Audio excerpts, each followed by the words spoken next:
The Calgary Flames finish off their road trip with a matinee game in Buffalo, and the theme once again continued. Once again, the Flames tied the game late and went into overtime. This team is very reminiscent of the 2015 Calgary Flames team that overachieved and seemed to make a third period comeback in every single game. But is that what is best for the organization? We're going to try to answer that question and more in this video. But first, I want to welcome you to Flames Digest. I'm Mark Griffith. If you're new around here and you love the Flames, make sure you subscribe so you can stay up to date on all the latest news, updates, reports, and rumors revolving around your Calgary Flames. We would love to welcome you to the Flames Digest family. And it has been a long time since I have asked you guys this, but only about 26.2% of the people watching are subscribed. Let's try and hit 3,000 subscribers by the new year. I know you guys can do it, and I appreciate each and every single one of you that always support the channel. We just love the Flames. But let's dive in and talk about another game that was just like the other ones on this road trip. So let's think back to earlier this week. The Flames in Tuesday were in Montreal. They are down 2-1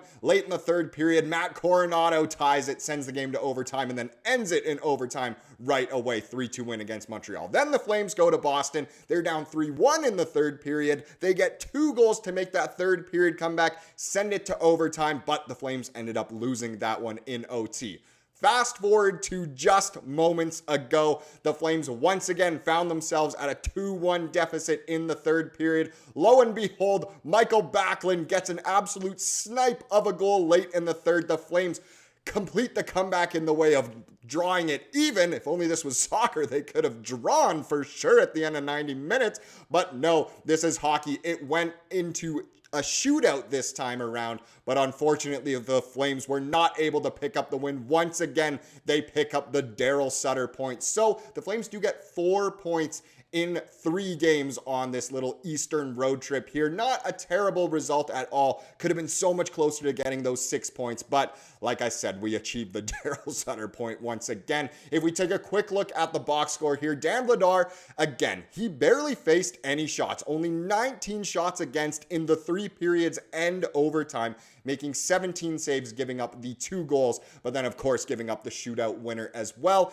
And again, those stats aren't amazing, a sub 900 save percentage, but again, he actually did end up making some big saves in this game. Now, obviously, Buffalo did hit the iron a couple of times, as did the Flames, but still, you can't blame this one on the goaltender on the loss. Once again, the Flames looked a little sleepy at times, and then, of course, turned it on in the third period. That seems to be their theme, so reminiscent of that 2014-2015 team that overachieved. But I'll have a little bit of a statistic later along in this video. If we take a look at the rest of the box score here, Backlund and Coronado were the goal scorers. Coronado stays hot with another goal on a very strange play. You know, the Flames had a penalty on the play, but so did the Sabres, but the whistle went after the puck went in.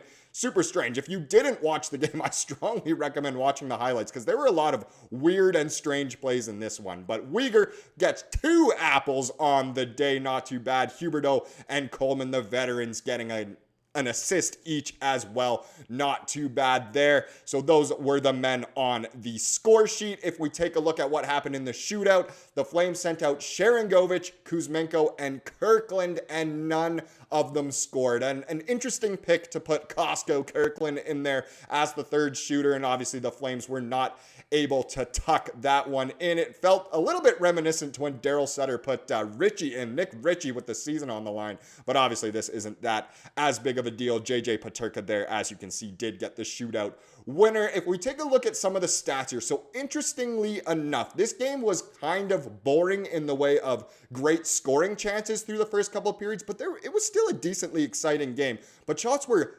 11 for the Flames heading into the third period and 13 for Buffalo. Shots were just 13-11. The Flames, as you can see there, turned it on in the third period, as seems to be the theme. It happened again. They once again looked not great through the first couple of periods and then turned it on like crazy in the final frame, as seems to be the theme for many Flames teams, but especially this one so far in this young season. But there are some concerns, and I'm going to get into a bigger one a little bit later in this video, but a couple of concerns here are the first 2 team stats you see there. Once again, the Flames got absolutely railed in the faceoff dot, losing 40 faceoffs of 65, so just winning 38.5% of the faceoffs. That is just terrible. It'll be interesting to see who they continue to play at center. And then the other concern here is the power plays. 0 for 3. It seemed like they couldn't even get a shot. They couldn't get set up at times.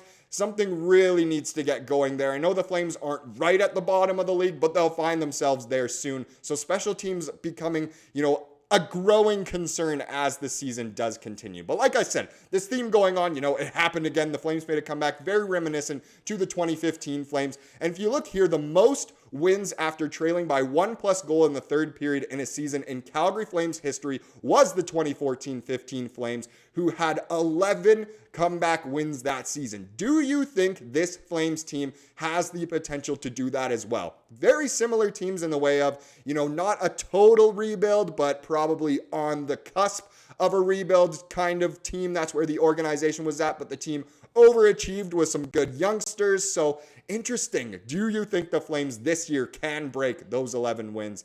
We'll just, of course, have to wait and see. Let me know down in the comments. But another big concern, and a major concern that was actually brought to my attention during the game, shout out to my father, is this: giveaways. The Flames seem to give away the puck so much. And if you look at the NHL so far this season, this was coming into the game. The Flames have the most giveaways by a team this season with 256 given away. So 256 giveaways in just 14 games. Now it's at 15 games. I don't know the actual final statistic for how many giveaways the Flames had in this one.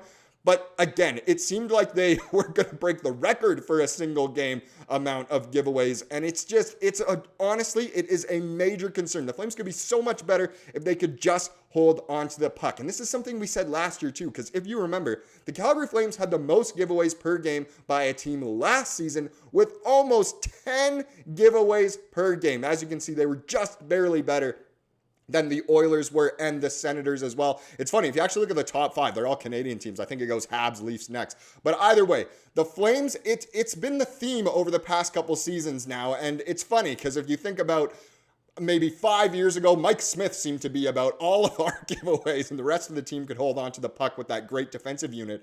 But now, over the past couple years, the Flames, they love giving the puck away. It's horrendous. They're the Ryan Leaf of the NHL. It is terrible to see. They really need to fix that. Everyone talks about the power play woes. They talk about the face-off woes, as I just did. But this is honestly, I think, a bigger concern and something the Flames really need to address. They need to make smarter passes, especially in the defensive zone. And of course, they need to just hang on to the puck a little better. It doesn't always have to be making, the flashy play. Just do the smart play every now and then. And I think it can end up being good. Hopefully that will yield good results. Make sure you send this video to someone in the Flames organization so they can address this issue. Now let's wrap this one up with the comment of the day. And it's just a little bit of a funny comment here, but it goes well with today's result and today's video as the Flames once again did lose out of regulation. So the comment of the day comes from Live With Affection 6905. Isn't that kind of nice? He says the Daryl Sutter point equals hilarious. And honestly, it is. Credit due to my buddy Christian Baranski. He's the one who I first heard that term from. I don't know if he invented it, but either way, the Daryl Sutter point, the loser point, it's just classic. And of course, the Flames got 2 of them on this road trip, but again, very gutty efforts to make these comebacks. It's exciting to watch. And even when the Flames are losing, at least it's in a fun way. And picking up that point isn't exactly a terrible thing if the Flames want to make the playoffs. That's why there's the question of, is this the right thing to do for the organization? Would it be better if we were just losing these games, get to keep our top 10 pick, and continue to progress for the future? Who knows? Let me know down in the comments if you want to be featured in the next comment of the day. Thank you so much for watching this video. Please subscribe like we saw here today and have a wonderful rest of your day.